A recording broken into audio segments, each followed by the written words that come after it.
ಇತ್ತೀಚಿನ ಸಂಚಿಕೆಗಳನ್ನು ಜಾಹೀರಾತಿನ ಕಿರಿಕಿರಿ ಇಲ್ಲದೆ ನೋಡಿ.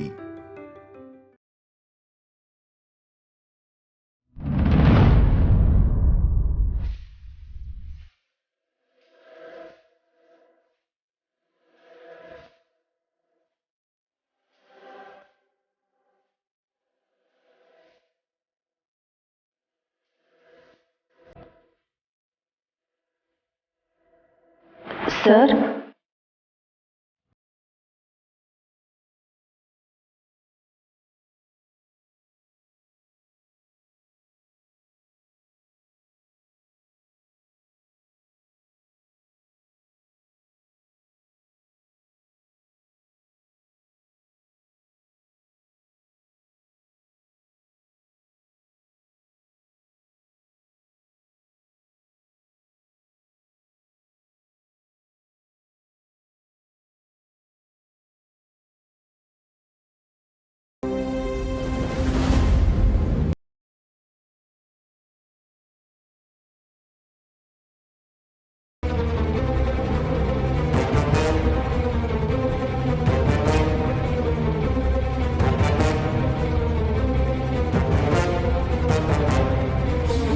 the show must go on.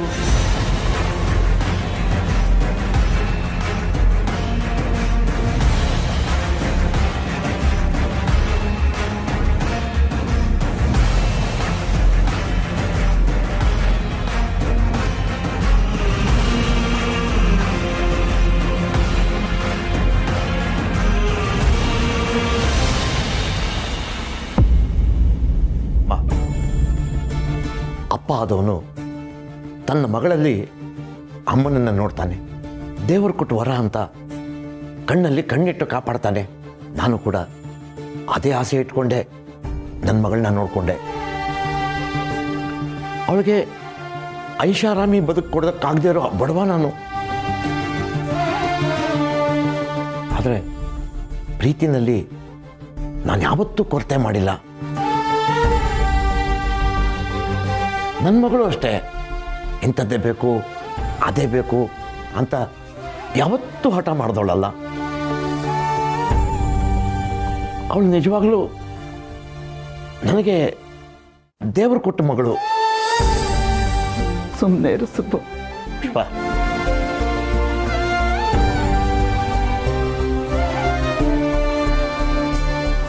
ನಾನು ನನ್ನ ಮಗಳಿಗೆ ಕಣ್ಣಿಗೆ ಕಾಣಿಸಿದ್ದೆಲ್ಲವನ್ನೂ ಕೊಡ್ಸೋಕ್ಕಾಗದೇ ಇರ್ಬೋದು, ಆದರೆ ಅವಳಿಗೆ ಅಗತ್ಯ ಇರೋದನ್ನ ಕಾಳಜಿಯಿಂದ ಕೊಡಿಸಿರೋದಂತೂ ಸತ್ಯ. ಸುಬ್ಬು, ಸುಮ್ಮನಿರು ಪುಷ್ಪ. ಈಗೇನು ಮಾತಾಡಬೇಡ. ನನ್ನ ಮಗಳು ತನ್ನ ಅಪ್ಪನಿಗೆ ನೋವಾಗಬಾರ್ದು ಅಂತ ಆಸೆನೆಲ್ಲ ಬಚ್ಚಿಟ್ಕೊಂಡು ಬದುಕಿದವಳು. ಅವಳಿಗೆ ವಜ್ರ, ವೈಡೂರ್ಯ, ಚಿನ್ನ ಅಂತ ಕೊಡಿಸಿ ಅವಳು ಸಂಭ್ರಮ ಪಡೋದನ್ನ ನೋಡೋಕ್ಕೆ ಆಗಲಿಲ್ಲ. ಸುಬ್ಬು, ಸುಮ್ಮನೆ ಇರು ಸುಬ್ಬು.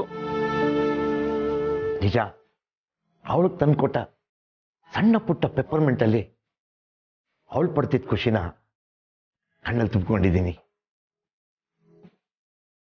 ಪತ್ರಿಕೆಗಳಲ್ಲಿ ಹೆಣ್ಮಕ್ಳ ಬಗ್ಗೆ ಕೆಟ್ಟ ಸುದ್ದಿ ಓದಿದಾಗೆಲ್ಲ ನನ್ನ ಮೈ ನಡುಗ್ತಾ ಇತ್ತು. ಅವಳಿಗೆ ಕಷ್ಟನೇ ಕೊಡಬೇಡಪ್ಪ ಅಂತ ಎಷ್ಟೋ ಸಲ ದೇವ್ರ ಮುಂದೆ ಕಣ್ಣೀರು ಹಾಕಿದ್ದೀನಿ. ಅವಳ ಪರೀಕ್ಷೆ, ಇಂಟರ್ವ್ಯೂ, ಕೊನೆಗೆ ಮದುವೆ, ಇವುಗಳ ಯಾವುದೇ ಒತ್ತಡಗಳು ಅವಳನ್ನ ಕಾಡದೇ ಇರಲಿ ಅಂತ ಸಾಧ್ಯವಾದಷ್ಟು ಕಾಪಾಡಿದ್ದೀನಿ. ಸುಬ್ಬು, ದಯವಿಟ್ಟು ಸುಮ್ಮನೆ ಇರು ಸುಬ್ಬು. ಪ್ರತಿದಿನ ಪ್ರತಿ ಕ್ಷಣ ಈ ತಂದೆಯ ಹೃದಯ ಮಗಳು ನೆಮ್ಮದಿಯಿಂದ ಇರಲಿ ಅಂತಾನೆ ಮಿಡಿತಾ ಇರುತ್ತೆ. ಇದು ಸಹಜ ಅಲ್ವೇನಮ್ಮ? ನೀವು ಒಪ್ಕೊಂಡ್ರಿ, ಇದೇ ನನಗೂ ಬೇಕಾಗಿದ್ದಿದ್ದು. ಈ ಮನೆಗೆ ನನ್ನ ಮಗಳನ್ನು ಒಪ್ಪಿಸಿದಾಗಲೂ ಇದೇ ಕನಸನ್ನೇ ಹೊತ್ಕೊಂಡಿದ್ದೆ. ಸುಬ್ಬು, ಬಾ.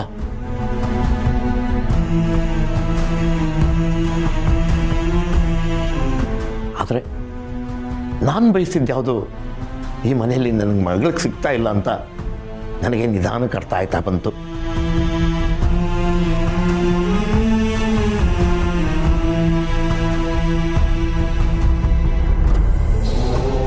ಸುಬ್ಬು, ಏನು ಮಾತಾಡ್ತಿದ್ಯಾ ಗೊತ್ತಾ ನಿನಗೆ?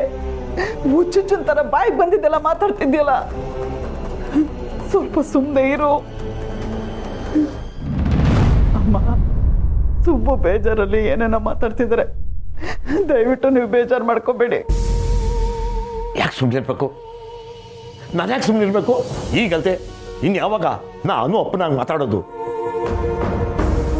ಅದು ಮದುವೆಗೆ ಮುಂಚೆನೂ ನನ್ನ ಮಗಳೇ, ಮದುವೆ ಆದ್ಮೇಲೂ ನನ್ನ ಮಗಳೇ. ನಿಜ ಹೇಳಬೇಕು ಅಂದರೆ ಪ್ರತಿ ತಂದೆ ತಾಯಿ ಜವಾಬ್ದಾರಿ ಹೆಣ್ಮಕ್ಳು ಮದುವೆ ಆದ್ಮೇಲೆ ಜಾಸ್ತಿ ಆಗೋದು. ತಂದೆ ತಾಯಿಗೆ ತೊಂದರೆ ಆಗುತ್ತೆ ಅಂತ ಎಷ್ಟೋ ಜನ ಹೆಣ್ಮಕ್ಳು ತಮ್ಮ ಸಮಸ್ಯೆನ ತವ್ರ ಮನೆ ತನಕ ತರೋದೇ ಇಲ್ಲ. ಈಗ ನಾನು ಹಾಗಾಗಕ್ಕೆ ಬಿಡೋದೇ ಇಲ್ಲ. ಒಂದು ದಿನಾನು ನನ್ನ ಮಗಳು ನನಗೆ ಕಷ್ಟ ಅಂತ ನನ್ನ ಹತ್ರ ಹೇಳ್ಕೊಳ್ಳೇ ಇಲ್ಲ. ಸುಬ್ಬು, ಪುಷ್ಪ, ನಮ್ಮ ಮಗಳು ಇಲ್ಲಿ ಜೀವಂತವಾಗಿದ್ದಾಳಷ್ಟೆ, ನೆಮ್ಮದಿಯಾಗಿ ಬದುಕ್ತಾ ಇಲ್ಲ ಕಣೆ.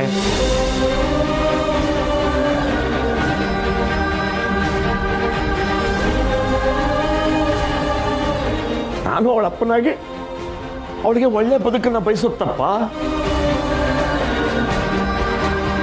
ಈ ಮನೆಯಲ್ಲಿ ನನ್ನ ಮಗಳಿಗೆ ಬೇಕಾಗಿರೋ ಯಾವ ನೆಮ್ಮದಿ ಸುಖನೂ ಸಿಗಲ್ಲ ಕಣೆ. ಇಲ್ಲಿ ನನ್ನ ಮಗಳು ಹಿಂಸೆ ಪಟ್ಕೊಂಡು ಉಸಿರಾಡ್ತಿದ್ದಾಳೆ. ಇದನ್ನೆಲ್ಲ ನೋಡ್ಕೊಂಡು ನಾನು ಹೇಗೆ ಸುಮ್ಮನಿರಲಿ? ಇಂಥ ಬದುಕು ನನ್ನ ಮಗಳಿಗೆ ಬೇಡ. ಅಮ್ಮ, ದಯವಿಟ್ಟು ಈ ಮನೆಯಿಂದ ನನ್ನ ಮಗಳಿಗೆ ಬಿಡುಗಡೆ ಕೊಡಿ.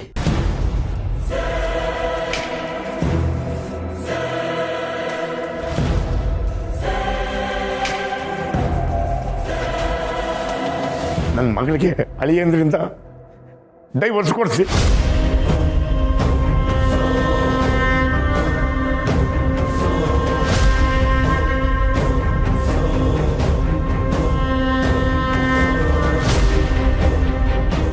ನನ್ನ ಮಗಳು ಇನ್ಮೇಲಾದರೂ ನೆಮ್ಮದಿಯಿಂದ ಬದುಕೋಕೆ ಅವಕಾಶ ಮಾಡಿಕೊಡಿ.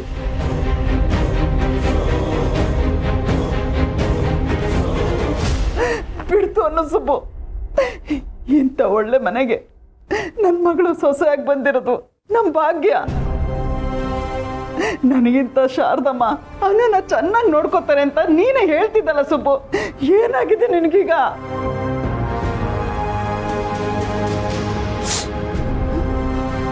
ಸುಬ್ಬು ಅವರೇ, ಒಬ್ರು ತಂದೆಯಾಗಿ ನಿಮ್ಗಾಗ್ತಿರೋ ದುಃಖ ಏನು ಅಂತ ನನಗೆ ಅರ್ಥ ಆಗ್ತಾ ಇದೆ. ಯಾರೇ ಆದರೂ ಹೀಗೆ ರಿಯಾಕ್ಟ್ ಮಾಡ್ತಾರೆ. ಆದರೆ ನಮ್ಮ ಮಕ್ಕಳ ಬದುಕಲ್ಲಿ ಏನೋ ತೊಂದರೆ ಆಗ್ತಿದೆ ಅಂದರೆ ಅವರಿಗೆ ನಾವು ಧೈರ್ಯ ತುಂಬೋ ಕೆಲಸ ಮಾಡಬೇಕೇ ವಿನಃ ಸಮಸ್ಯೆನ ದೊಡ್ಡದು ಮಾಡಬಾರ್ದು. ಸಂಬಂಧಗಳಲ್ಲಿ ಸಮಸ್ಯೆ ಬಂದರೆ ದೂರ ಹೋಗೋದಲ್ಲ, ಅಥವಾ ಅದರಿಂದ ತಪ್ಪಿಸ್ಕೊಂಡು ಹೋಗೋದಲ್ಲ. ನೋಡಿ, ನಿಮ್ಮ ಆತಂಕ ನನಗೆ ಅರ್ಥ ಆಗುತ್ತೆ. ಈಗ ಅನು ಆರ್ಯನ ಹತ್ರ ಮಾತಾಡಕ್ಕೆ ಹೋಗಿದ್ದಾಳೆ. ಮೊದಲು ಅವರಿಬ್ಬರು ಮಾತಾಡಲಿ. ತಕ್ಷಣಕ್ಕೆ ಸಮಸ್ಯೆ ಬಗೆಹರಿದೇ ಇದ್ರೂ ನಿಧಾನವಾಗಿ ಎಲ್ಲ ಸರಿ ಹೋಗುತ್ತೆ. ಈಗಿನ ಪರಿಸ್ಥಿತಿ ನಾವು ಅರ್ಥ ಮಾಡ್ಕೋಬೇಕಲ್ವಾ? ಪರಿಸ್ಥಿತಿಗೆ ದಾಸರಾಗ್ತಾ ಹೋದರೆ ನಮ್ಮ ಆಯುಷ್ಯ ಮುಗ್ದಿದ್ದೆ ನಮ್ಗೆ ಗೊತ್ತಾಗಲ್ಲ. ನನ್ನ ಮಗಳು ಇಷ್ಟು ದಿನ ಈ ಮನೇಲಿ ಇದ್ದಿದ್ದು ಸಾಕು.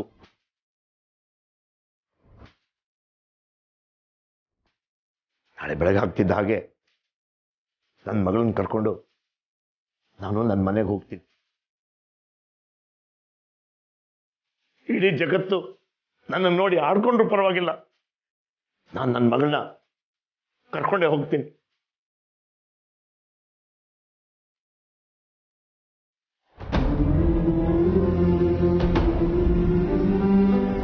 ಸುಬ್ಬು ಅವರೇ, ನನ್ನ ಮಾತನ್ನ ಸ್ವಲ್ಪ ಅರ್ಥ ಮಾಡ್ಕೊಳ್ಳಿ.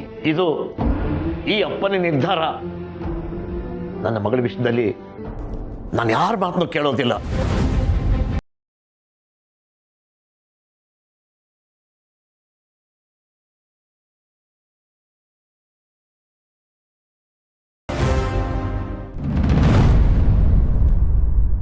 Don't try to be someone else ಅನ್ನು. ಏನು? ಯಾಕೆ ರಾಜನಂದಿನಿ ಹಾಗೆ ಆಡೋದಕ್ಕೆ ಟ್ರೈ ಮಾಡ್ತಾ ಇದೆಯಾ? ನಿನ್ನ ಉದ್ದೇಶ ಏನು? ನಿಮ್ಮ ಜೊತೆ ಬದುಕೋದು ಬಿಟ್ರೆ ನನಗಿನ್ ಯಾವ ಉದ್ದೇಶನೂ ಇಲ್ಲ ಸರ್. ನೀವು ಹೇಗೆ 3 ವರ್ಷದ ಹಿಂದಿನ ವ್ಯಕ್ತಿ ಆಗಿದ್ದೀರೋ ನಾನು ಹಾಗೆ. ನನಗೂ ನನ್ನ ಹಳೆ ಜೀವನ ಇನ್ನೂ ಹಾಗೇ ಇದೆ. ಅದನ್ನು ನಾನು ನಿಮ್ಗೆಲ್ಲಾನು ವಿವರಿಸ್ತೀನಿ. ನಾನು ನಿಮ್ಗೆಲ್ಲಾನು ಅರ್ಥ ಮಾಡಿಸೋದಕ್ಕೆ ಅಂತಾನೆ ಮತ್ತೆ ಹುಡುಗಿ ಬಂದಿದ್ದೀನಿ.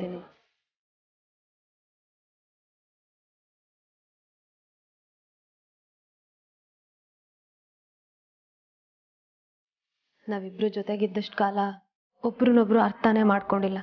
ಆದ್ರೆ ಈಗ ಅವಕಾಶ ಸಿಕ್ಕಿದೆ ಸರ್. ಇದನ್ನೆಲ್ಲ ನಿನ್ನ ತಲೆಗೆ ಯಾರು ತುಂಬಿದ್ರು ಅನು? ಸರ್ ನೋ ನೋ, ನೀನು ಹೀಗೆ ಮಾತಾಡೋದಕ್ಕೆ ಸಾಧ್ಯನೇ ಇಲ್ಲ. ಅನು ಸಿರಿಮನೆ ಬಹಳ ಮುಗ್ಧೆ. ಅವಳು ಬದುಕನ್ನ ನೋಡೋ ರೀತಿ ತುಂಬ ಸಿಂಪಲ್. ಎಲ್ಲರೂ ಸೇರಿ ನಿನಗೇನೇನೋ ಹೇಳಿದ್ದಾರೆ. ಪ್ಲೀಸ್ ಮೊದಲು ಅದನ್ನ ನಿನ್ನ ತಲೆಯಿಂದ ತೆಗೆದುಹಾಕು. ಸರ್ ನನಗೆ ಯಾರು ಏನು ಹೇಳಿಲ್ಲ. ಮತ್ತೆ ಹಳೆದೆಲ್ಲ ನಿನ್ಗೆ ಹೇಗೆ ಗೊತ್ತು? ಸರ್ ನಾನು ಹೇಳದ್ನಲ್ಲ, ನಾನೇ ರಾಜನಂದಿನಿ ಅಂತ. ಸ್ಟಾಪ್ ಇಟ್ ಅನು. ಎಲ್ಲರೂ ಸೇರಿ ನನ್ನ ಗೆಳೆಯ ನನ್ನ ಜೇಂಡೆಗೆ ಹುಚ್ಚಿಡ್ಸಿದ್ದಾರೆ. ನೀನು ಹಾಗೆ ಆಡಬೇಡ. ಸರ್ ನಾನು ಹೇಳ್ತಿರೋದೆಲ್ಲ ಸತ್ಯ. ಆ ಸತ್ಯಕ್ಕೆ ಅರ್ಥನೇ ಇಲ್ಲ. ನನ್ನ ಬದುಕಿಂತ ಜೇಂಡೆ ಇಲ್ದಿರೋ ನನ್ನ ಬದುಕಿಗೆ ಅರ್ಥನೇ ಇಲ್ಲ. ಅವನು ನನ್ನಿಂದ ದೂರ ಇರಬೇಕು ಅನ್ನೋದಕ್ಕೆ ಅಮ್ಮ ಸರಿಯಾದ ಕಾರಣ ಕೊಟ್ಟಿದ್ದಾರೆ. ಅವನು ದೂರ ಇರೋದು ನ್ಯಾಯ, ನಾನು ನ್ಯಾಯದ ಪರ. ಆದರೆ ಅವನಿಲ್ದೆ ನನ್ನ ಜೀವನ ಏನೂ ಅಲ್ಲ, ಅದು ಜೀವನನೇ ಅಲ್ಲ. ಹಾಗಾದ್ರೆ ನಾನು ನಿಮ್ಮ ಜೀವನದಲ್ಲಿ ನಾನು ಏನೂ ಅಲ್ವಾ ಸರ್?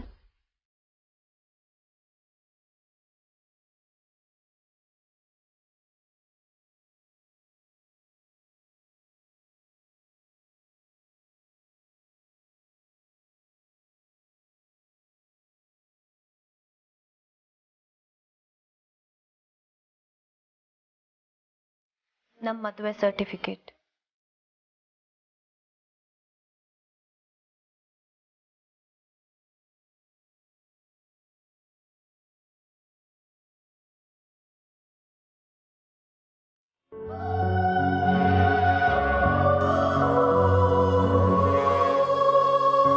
ನಮ್ಮ ಮದುವೆ ಸಾಕ್ಷಿಯಾಗಿ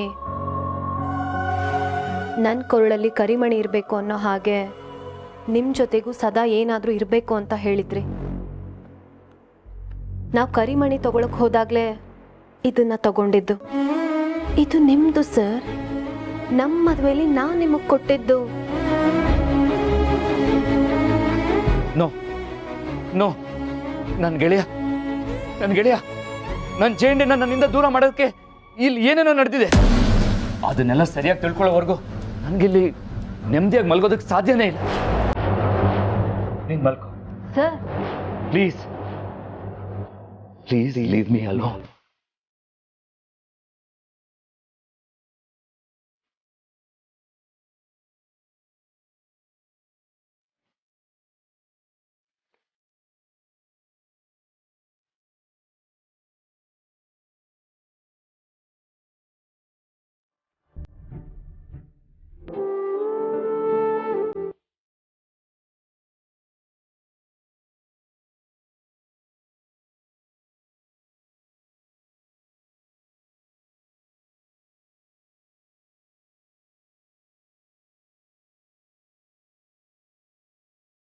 ಇದು ಈ ಮನೇಲಿ ಕೊನೆ ರಾತ್ರಿ ವೇಷು. ನೀನಿಲ್ಲಿ ಸಿಗ್ತೀಯಾ ಅಂತ ಬಂದೆ. ಆದ್ರೆ ಮತ್ತೆ ಬರ್ದೇ ಇರೋ ಕಡೆ ಹೋಗಿದ್ಯಾ ಅಂತ ಇಲ್ಲಿ ಬಂದ್ಮೇಲೆ ಗೊತ್ತಾಯ್ತು. ಕೊನೆಗಾಲದಲ್ಲಿ ನಿನ್ನ ಕಳ್ಸ್ಕೊಡೋ ಅವಕಾಶನೂ ನನಗೆ ಸಿಗ್ಲಿಲ್ಲ.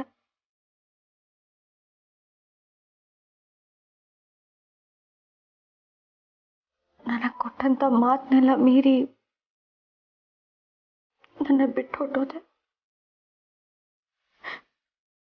ಫಾರೆವರ್ ನಿನ್ನ ಕಳ್ಕೊಂಡ್ಬಿಟ್ಟೆ ವಿಶು, ಕಳ್ಕೊಂಡ್ಬಿಟ್ಟೆ.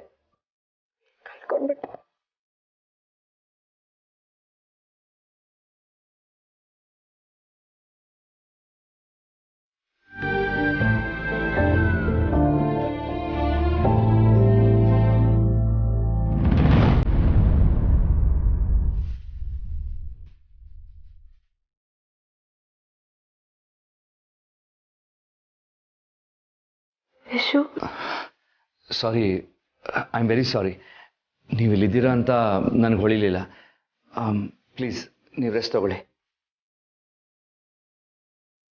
Good night.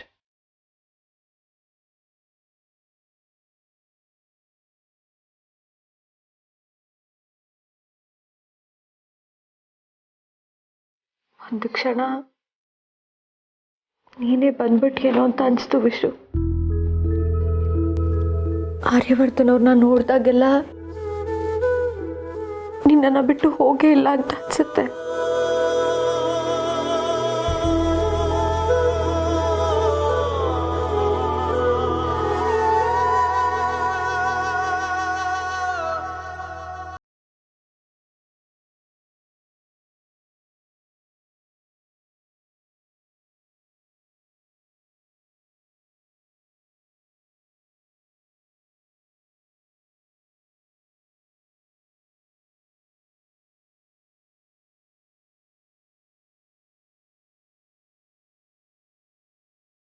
ಹೋಗ್ತಿದ್ದೀರಾ? ಮಲ್ಕೋ ಬನ್ನಿ. ಕೈ ಬಿಡು ಅನು. ನಾನು ನಿಮ್ಮ ಕೈ ಬಿಡಲ್ಲ ಸರ್, ಬನ್ನಿ ನೀವು. ಪ್ಲೀಸ್ ನನ್ನ ಕೈ ಬಿಡು ಅನು.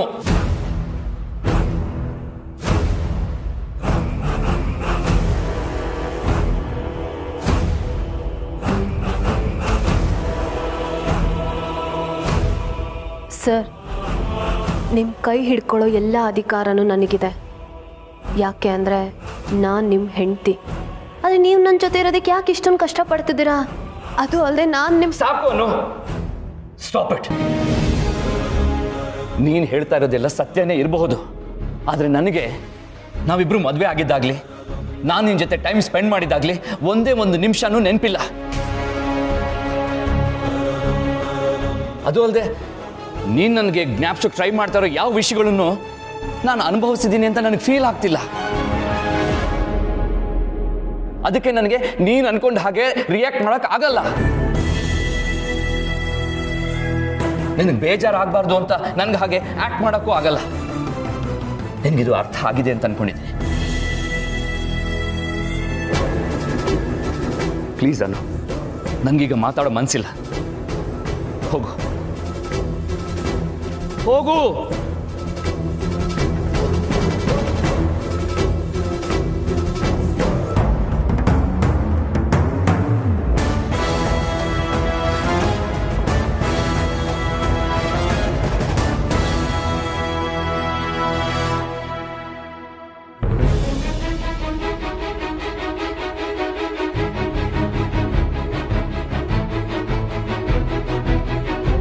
ದೇವ್ರೆ, ಪ್ಲೀಸ್ ನನ್ನ ಗಟ್ಟಿ ಮಾಡು.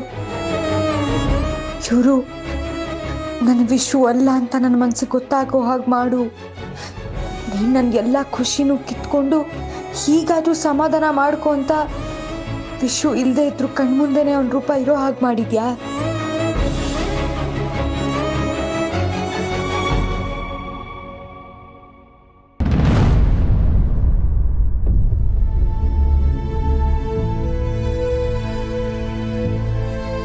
ಮೋಸ್ಟ್ಲಿ ಅಮ್ಮ ಇನ್ನೂ ಎದ್ದಿಲ್ಲ ಅನಿಸುತ್ತೆ. ನಾನು ಡಿಸ್ಟರ್ಬ್ ಮಾಡೋದು ಸರಿ ಇರಲ್ಲ. ನಾನು ಆಮೇಲೆ ಫೋನ್ ಮಾಡಿ ಮಾತಾಡೋದೇ ಬೆಟರ್.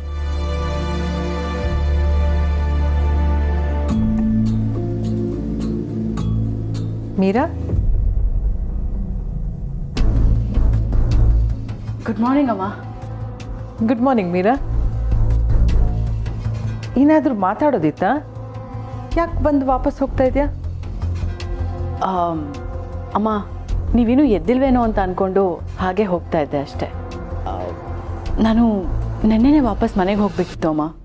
ಬಟ್ ಇಲ್ಲಿದ್ದ ಸಿಚುಯೇಷನ್ಸಿಂದ ನಾನು ಇಲ್ಲೇ ಉಳ್ಕೊಂಡೆ. ಬಟ್ ನಾನು ಹೊರಡಬೇಕು, ಅದಕ್ಕೆ ಅದನ್ನು ಹೇಳೋಗೋಣ ಅಂತ ಬಂದೆ. ಸರಿ, ಅರ್ಜೆಂಟ್ ಏನಿದೆ? ನಿಧಾನವಾಗಿ ತಿಂಡಿ ತಿಂದು ಹೋಗ್ಬೋದಲ್ಲ? ಯಾವಮ್ಮ, ಬಟ್ ಆಫೀಸಲ್ಲಿ ಇನ್ನೂ ತುಂಬ ಪೆಂಡಿಂಗ್ ವರ್ಕ್ ಇರುತ್ತೆ. ಸ್ವಲ್ಪ ಬೇಗ ಹೋಗಿ ಅಲ್ಲಿರೋ ಅಪ್ಡೇಟ್ಸ್ ಎಲ್ಲ ತಿಳ್ಕೊಬೇಕು. ಆರ್ಯ ಮುಂಚಿನ ಹಾಗಿದ್ದಿದ್ರೆ ಇಷ್ಟೊಂದು ರಿಸ್ಕ್ ಇರ್ತಿರ್ಲಿಲ್ಲ ಅಲ್ಲ? ಇಲ್ಲಮ್ಮ, ನಂಗೆ ಈಗಲೂ ಯಾವ ಕೆಲಸನೂ ರಿಸ್ಕಿ ಅಂತ ಅನ್ನಿಸ್ತಿಲ್ಲ. ಬಿಕಾಸ್ ಆರ್ಯ ಸರ್ ಎಲ್ಲ ಕೆಲಸಗಳನ್ನು ಪ್ರೀತಿಯಿಂದ ಮಾಡೋದನ್ನು ಕಲಿಸ್ಕೊಟ್ಟಿದ್ದಾರೆ. ಅಮ್ಮ, I am very much sure ನಮ್ಮ ಆರ್ಯ ಸರ್ ಮೊದಲಿನ ಹಾಗೆ ಆಗ್ತಾರೆ. ಅಷ್ಟಾದರೆ ಸಾಕು ಮೀರಾ. ಆಲ್ ರೈಟ್ ಅಮ್ಮ, ಎಲ್ಲರೂ ಹೇಳೋಕ್ಕೆ ಮುಂಚೆ ನಾನು ಹೋಗಬೇಕು. ಆ್ಯಂಡ್ ಏನು ಮೀರಾ?